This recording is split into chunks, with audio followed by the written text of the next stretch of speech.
பொன்னடியில் இன்று நமக்காக ஏற்பாடு செய்து கொடுத்திருக்கும் நாடகம் நரநாராயணன் பிறப்பு. விஷ்ணு புராணத்தில் ஒரு பகுதியாக விளங்கக்கூடிய நரநாராயணன் பிறப்பு.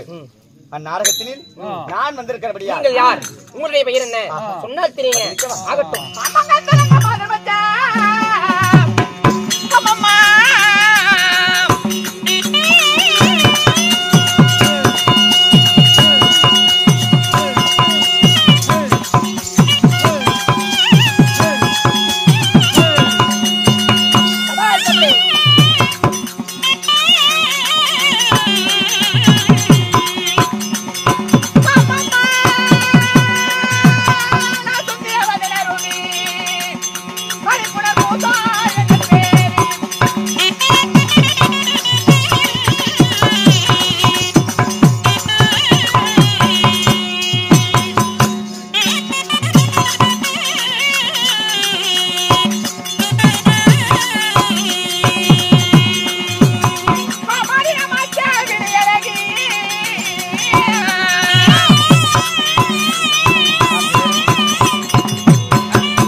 தெரியவில்லை. தாங்கள் யாரு? தாங்களுடைய பெயர் என்ன? என் பெயரை மட்டும் இத்தனை டைம் கேக்குறியப்பா. உங்க பேர் என்ன? என் பெயர் சுனில் குமார். சுனில் குமார். சின்னாயி, என்னால இந்த பையன் இவ்வளவு பெரிய பேர் சொல்றான். அவன் பேர் கேட்டா உன் பேரு ரொம்ப வளர்ச்சியா இருக்குதுண்ணா. அதனால உன் பேரு வளர்ச்சியா இருக்கிற பேரை சொல்லி கூப்பிட்டா எனக்கு மூச்சு நிறைய வீணா போகும், காத்து வேஸ்ட் ஆகும். அதனால உங்க பேரை நான் சுருக்கி கூப்பிடலான்னு இருக்கிறேன். சுனில் அவர்களே. இல்லைனா சுனில். சுனில் சொல்லு மறுபடியும். மிஸ்டர் சுனில் அவர்களே. மறுபடியும் அப்படியே தான் வருது.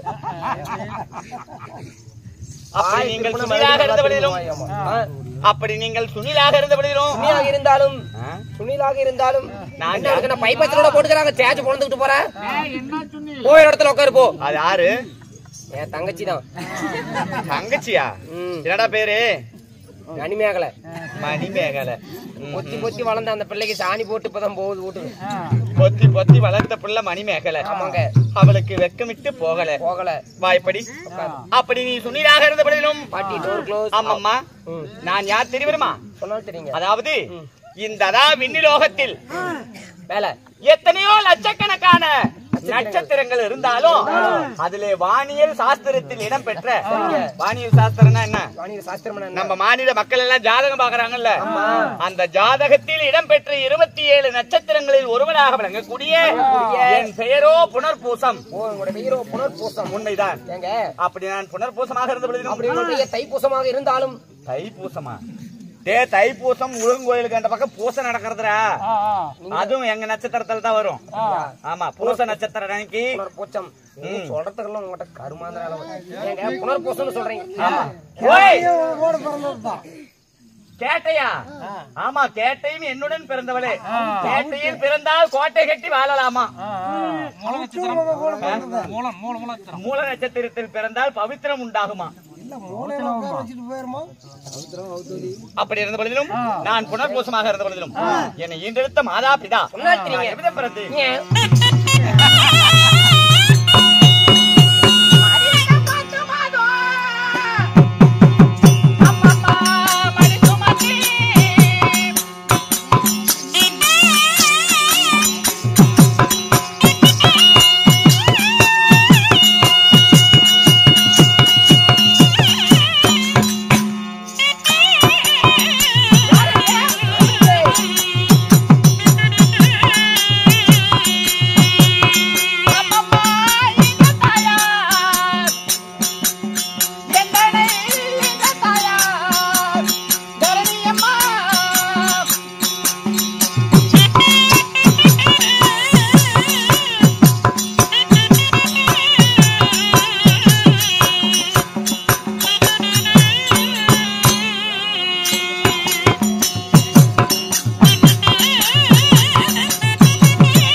அடியே கனகாமரா இருடி வர மறிக்கொழுந்து மறிக்கொழுந்தா எங்கேயோ ஓடுறாங்க. எதனால பாவி படுத்த அப்படின்னு இப்பதான்டா தெரியுது. அப்படி இருந்த பொழுதிலும் அதை எடுத்து இது பேராள வைங்களா. ஆமாம்மா ஆதியில் ஆதி சக்தியால் உற்பனமாகி அந்த ஓம் என்ற சத்தத்தின் வழியாக அதாவது மும்மூர்த்தி தேவர்கள் பிறந்தார். உலக பிரபஞ்சத்தினை படைக்க வேண்டும் என்று 14 உலகங்களை படைத்தார். உலகங்களை பிறக்க வைத்தார். ஆமா, 14 உலகங்களை படைத்து அதிலே உயிர் ஜீவன்களை படைக்க செய்வதற்காக அஷ்ட ரிஷிகளை படைத்தார்கள். ஆமாங்க. அது மட்டுமல்ல, அஷ்ட ரிஷிகள் எல்லாம் ஆண் மக்கள் அல்லவா? ஆமாங்க. அவர்கள் மட்டுமே அதாவது ஒரு உயிர்களை படைக்க முடியுமா? அதனால பிரம்மதேவராகப்பட்டவர் அவருடைய வலது பெருவரலால் தக்கன் என்று சொல்லக்கூடிய ஒரு ஆணையும் இடதுகால் பெருவரலின் வழியாக தரணி என்று சொல்லக்கூடிய ஒரு பெண்ணையும் படைத்து அந்த தக்கனும் தரணியும் ஒன்று சேர்ந்து அதிதி முதல் சரிங்க, அதிதி முதல் சுரதை வரை 50 பெண் குழந்தைகளை ஈண்டெடுத்தார்கள். 50 பெண் குழந்தை ஈண்டெடுத்தார்கள். ஆமா, அப்படி 50 பெண் குழந்தைகளை ஈண்டெடுத்த என் தாய் தந்தைகள் தக்கன் தரணி. அப்படியா? ஆமா. எங்க தக்கன் தரணின்னு சொல்றீங்க? அப்படி 50 குழந்தைகளை ஈண்டெடுத்து ஆமாம்மா எங்களை யாருக்கு மனமுடித்து வைத்தார்? யார கல்யாணம் பண்ணீங்க? அதிதி முதல் கத்ரு வரையான 13 பெண்களை காசிப மகாமுனிவருக்கு திருமணம் செய்து வைத்தார்கள். ஆமாடி. மீதி 40 பேர் யார கல்யாணம் பண்ணி கொடுத்தாங்க? பிரமலா தேவி முதல் சரிங்க சுரதை வரை 10 பெண்களை யமதர்மனுக்கு திருமணம் செய்து வைத்தார்கள். மீதம் இருக்கக்கூடிய அஸ்வினி முதல் ரேவதி வரையான 27 பெண்களையும் 27 பெண்களையும் யாருக்கு மனம் முடித்து வைத்தார்? யார கல்யாணம் பண்ணீங்க?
அப்படி அஸ்வினி முதல் ரேவதி வரையான 27 பெண்களையும் இரவு நேரத்தில் ஒளி வீசுகிறாரே சந்திர பகவான். இரவு எல்லாம் ஒளி வீசக்கூடிய மேலே இருக்கக்கூடிய சந்திர பகவான் அந்த சந்திர பகவானுக்கு திருமணம் செய்து வைத்தார்கள். சந்திர பகவானுக்கு கல்யாணம் பண்ணி கொடுத்தாங்க. ஆமாடி. ஏங்க நீங்க 27 பேரும் கல்யாணம் பண்ணீங்களா? ஆமாம்மா. அஸ்வினி முதல் ரேவதி வரை 27 பெண்கள் சந்திர பகவானை திருமணம் செய்தோம். சரிங்க. அதிதி முதல் கத்ரு வரையான 13 பெண்கள் காசிப மகாமுனிவரையும் பிரமலா தேவி முதல் சுரதை வரையான 10 பெண்கள் யமதர்ம மகாராஜனையும் திருமணம் செய்தோம். 27 பேரும் சந்திர பகவானை திருமணம் செய்தோம். அப்படி திருமணம் செய்து சந்தோஷமா இருந்தாலும் நான் என்னுடைய கணவரின் பாதம் பணிந்து வழக்கம் அல்ல. அவரை காண்பதற்கு முன்பதாக இதோ இருப்பாளியிலிருந்து வருகை தந்திருக்கும் அன்பு சகோதரர் அவரது சொத்திலிருந்து அன்பளிப்பு வழங்கினார். அது மட்டுமல்ல, மூலக்காட்டிலிருந்து வருகை தந்திருக்கும் ஐயாவாகிய அய்யன் அவர்களும் அன்பளிப்பு வழங்கினார்.